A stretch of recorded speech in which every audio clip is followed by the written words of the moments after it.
Hi everyone, welcome back. Today I have a decadent dessert tray.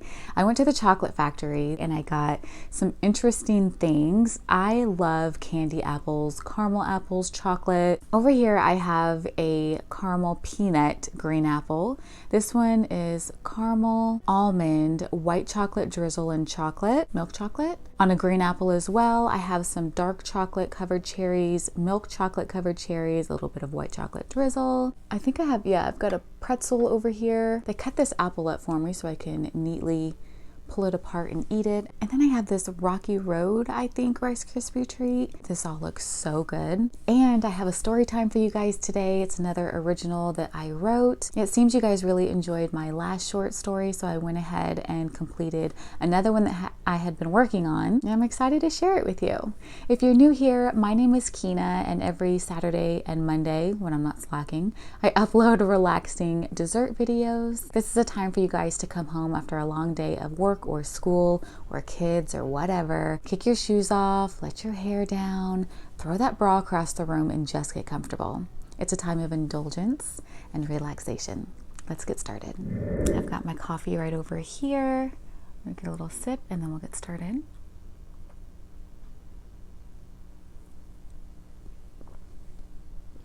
Oh, today's mug says Rise and Shine. I forgot to show you guys. It's a dark chocolate covered bacon strip. Can you believe that? Chocolate covered bacon, that's gonna be a first for me. I'm really excited to try this. Let's just start with this one, huh?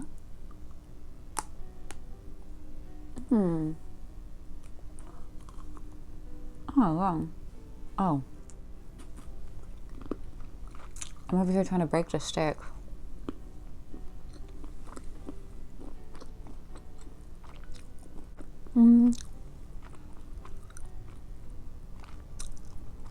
It's okay. Nah. I thought it would be really amazing. I love bacon crumbles on top of like chocolate fudge ice creams and stuff. Not impressed with that one. Moving on. I'm gonna try each of these and then we'll get started in our story. If you're a pet lover, I think you're really gonna enjoy today's story time. So let's try this peanut caramel one.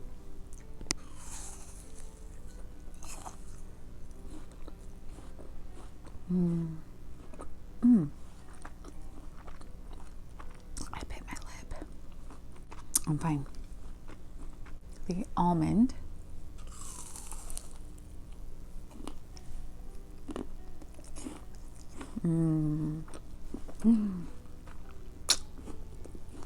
I really like that. Now we have our chocolate covered pretzel.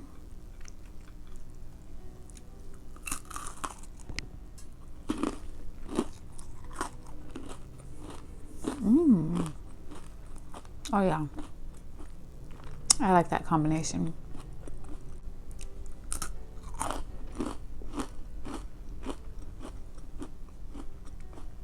That's really nice. Now we have chocolate covered cherries.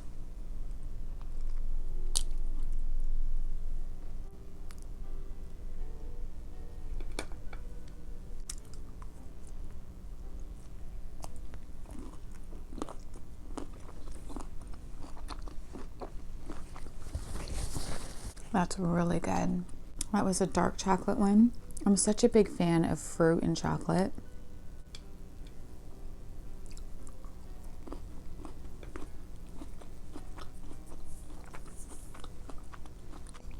Okay, this one I think I'm gonna give to Roman.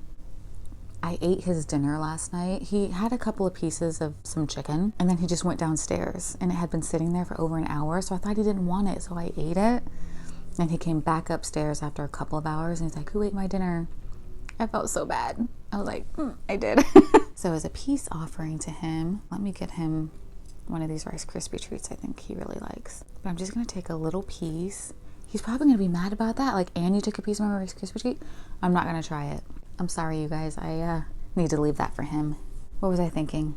I'm a little out of it and I'm a little hyper and I'm a little like, I don't really know how to describe the feeling. if you follow me on Instagram, I told you that I just switched to a new anxiety medication and I haven't taken it yet. I have like anxiety about trying the new anxiety med. And my anxiety is really weird. It's not like I worry about things. I don't lay down in bed and worry. Mine's more triggers, loud noises, someone touching me unexpectedly, way too many things going on at once, like overstimulation. Like I'm in a grocery store and too many people are walking by me, my heart starts pounding and I just want to get out of there. That's the kind of anxiety that I have. Anyway, okay, now that we tried our delicious desserts, I hope you guys enjoy this. So let's get started. This story is called Pet Therapy. This is also kind of written in like a story mode, so it's going to sound like I'm reading a book to you. So Reno was a loner. He liked to stay to himself most of the time, but on one rainy evening, he decided to go out to a local restaurant. After he had his meal, he was heading toward the parking lot, and he suddenly heard a rustling sound. It was near the dumpsters.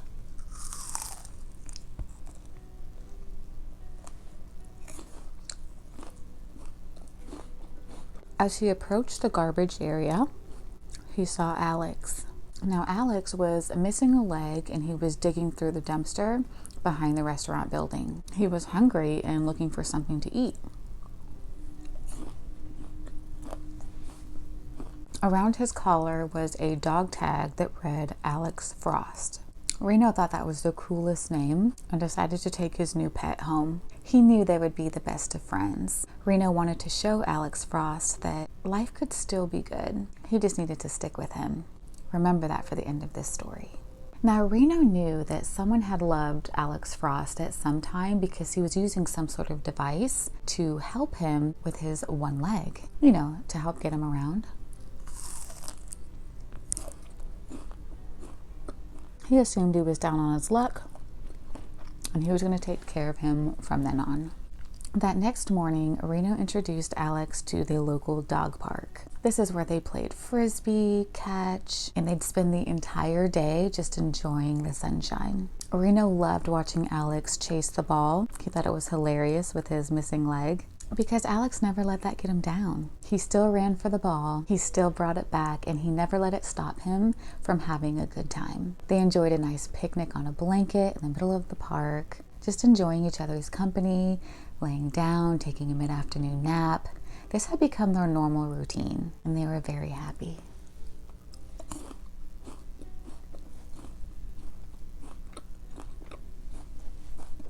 Every day they got closer and closer, and their bond grew stronger and stronger. And every day they grew happier and happier. Until one day. One day something changed.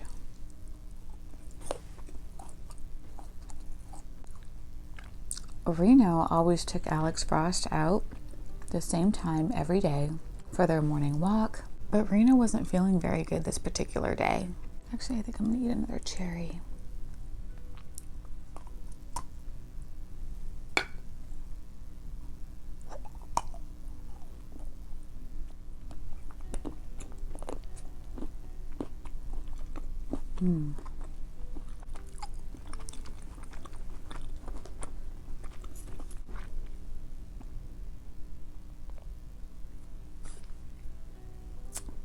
He wasn't feeling well, he didn't want to get out of bed, and he was very lethargic. His eyes were glazed over, and Alex could see that there was just something not right. He could sense that something was off, but there was nothing that he could do about it but stay by his side. Reno slept all day. He didn't eat or drink or even move for that matter. When Reno finally opened his eyes, Alex was right there by his side, wide-eyed and happy to see him. He sat up slowly, he walked to the kitchen and got a drink of water, and Alex followed him, concerned and showing his loyalty.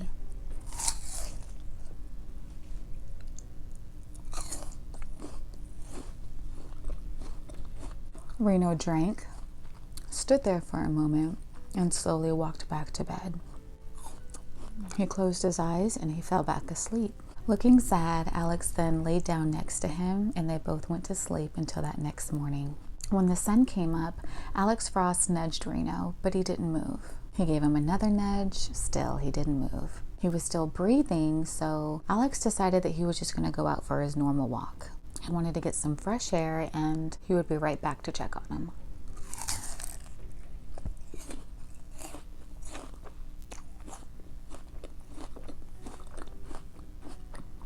He knew he couldn't take Reno to a doctor, and he was just super stressed, as companions tend to be. He walked around the park for a little while, and the more he thought about this, the more he wanted to get back home to check on Reno.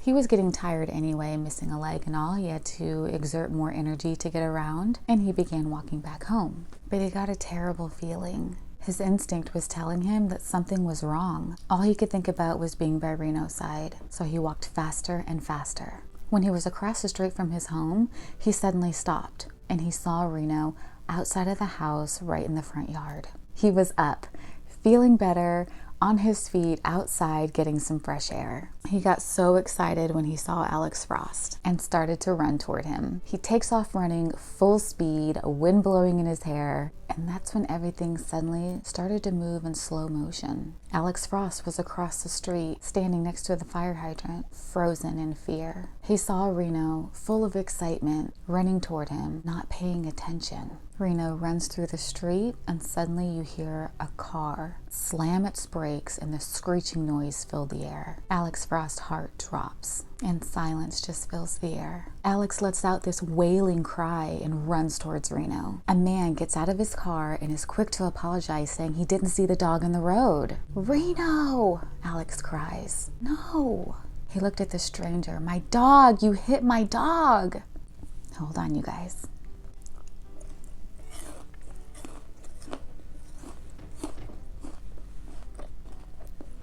The stranger that hits Reno can see that Alex is handicapped, and so he asked if he wants him to take Reno, put him in his back seat, and drive him to the animal hospital. Alex Frost is freaking out, and he agrees, and they both carry Reno's body to the back seat of his car. They get in, and they head to the emergency room, the animal emergency room. They check into the nearest veterinarian office, and Alex is told that Reno's going to have to be prepped for emergency surgery. They take Reno back, and Alex Frost just stands there, staring at the floor. The stranger waits by him and says, "Sir, I'm so sorry." And they both sit down in the waiting area and wait. And that's when Alex Frost tells the stranger his story. He explains, "One night when I was down on my luck, I didn't have much to my name. I was hungry and homeless. It was raining that night, and I was looking for food in a dumpster behind one of the local restaurants. I had a hard time getting around. You see, I lost my leg when I was in the army, and all I have are these crutches to help get me around." The stranger looks at Alex and sees his military dog tags that read Alex Frost. Alex says, "I saw this dog just come out of nowhere. He walked up to me, and it's like he knew me, like he understood me. I had given up. I had been through so much, and I had literally given up on life. But there was something in Reno, something in his eyes that day that gave me hope. We went home together in this abandoned building. Reno inspired me to live life again. He motivated me, and soon after, I even found work. After saving up a couple of paychecks, I got us a nice place to live. We were happy. We were a family." And recently he got sick. I went for a walk to think about what can be done. I didn't have money. I knew I didn't have money to take him to the vet. I just didn't know what to do but stay by his side. But then he got better. And when I came home, I saw that he was standing, that he had energy. He was better. And you hit him with your car. Alex's eyes filled with tears, and so did the stranger's. He could feel the emotion and the pain he had caused this man. The stranger was so sorry. He said, "Mr. Frost, I'd be more than happy to pay for the surgery and whatever else." Alex cut him off. "I don't care about the money. I just want my dog. Reno is everything I had. He saved my life." Alex bowed his head and just cried. They continued to wait to hear from the doctor, and 1 hour went by, 2 hours went by, and finally the doctor came out.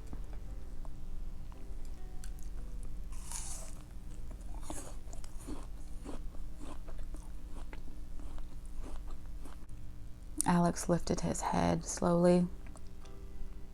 He had such despair in his eyes. And the doctor asked him, "Are you Mr. Frost?" He said, "Yes." "How's Reno?" And the doctor says, "I think he's going to be just fine." Alex bowed his head in gratitude and thanked God immediately, and then thanked the doctor. The stranger felt relief. He was so relieved, he walked over to administration, asked to pay the bill. He looked at Alex Frost one more time, smiled, and went home. He did all he could do. It was an accident. The stranger just felt like he did everything that he could possibly do to help the situation, to help make it right. After a few hours,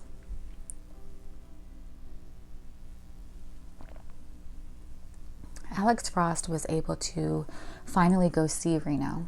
The doctor says he's still a little loopy from surgery, but he's gonna be all right. Come on in. As soon as Alex Frost enters the room, Reno opens his eyes, tail wagging, happy to see his world. But Alex looks down at him and sees something strange. He looks at the doctor, and the doctor says, I had to amputate one of his legs, but we saved his life. Alex looked at Reno and smiled and says, hey, you, it'll be all right. Stick with me and I'll show you how good life can be. The very same thing that Reno said to Alex when they first met. That look in his eyes reassured Alex that everything was going to be all right and life could be good again. I'm going to get cleaned up, you guys, and I'm going to tell you all about the moral of this story. So the moral of this story is all about the power of pet therapy. Alex Frost was a veteran, and he was released from the military and had some psychological issues, as many veterans do here in our country. There is some support for them, but just not nearly enough. Not nearly enough, you guys, and sometimes giving them that hope through something to love and care for, giving them a sense of purpose, is what they need. Some of them suffer from PTSD, from anxiety, from loneliness, night terrors. Pet therapy is beneficial in so many ways to them, and not just our veterans. For people who suffer different illnesses like anxiety or epilepsy, the love of a pet, the loyalty of a pet is so powerful. I thought this was a great way to portray the difference that these animals can have in our lives for emotional support, psychological support. I could talk on and on about it. I think pet therapy is so important and highly effective. I just thought I would share with you guys. Tell me what you thought about this story down below. It really is an outlet for me to get my creativity out and kind of release some of my anxiety, just getting like my thoughts out and yeah, getting the creative juices going. Also, you guys, birthday shout outs. It is a new month. If you or someone you love has a birthday in the month of February, let me know in the comments below your name or their name and the birthday so I can shout you guys out in Monday's video. So do it now. Don't forget, everyone who comments a birthday for the month of February is guaranteed to have a shout out on Monday. Don't forget, you guys can always follow me on my second channel. I do have a vlog channel if you don't know. You can follow me on Instagram if you'd like. And you guys have an awesome rest of your day. See you on Monday. Bye. Give me